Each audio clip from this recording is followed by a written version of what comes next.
முன்னாள் முதலமைச்சர் எடப்பாடி பழனிசாமி அவருடைய சொந்த தொகுதி.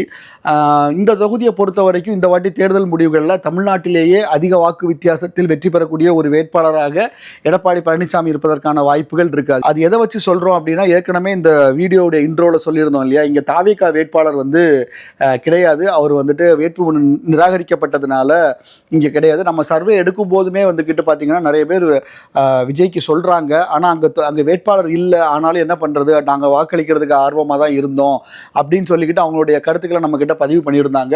பட் இருந்தாலுமே பார்த்தீங்கன்னா இந்த தொகுதியில் வேட்பாளர் இல்லாத காரணத்தினால, தாவேகாவுக்கு இங்கே வேட்பாளர் இல்லாத காரணத்தினால அந்த கட்சிக்கு வழக்கமாக ஒரு பெருசாக வழக்கமாக அந்த கட்சிக்கு கிடைக்கக்கூடிய ஒரு 20-25% வாக்குகள் இருக்கு இல்லையா, நம்முடைய சர்வே முடிவுகளின்படி அந்த வாக்குகள் இங்கே பெருசாக உடையலை.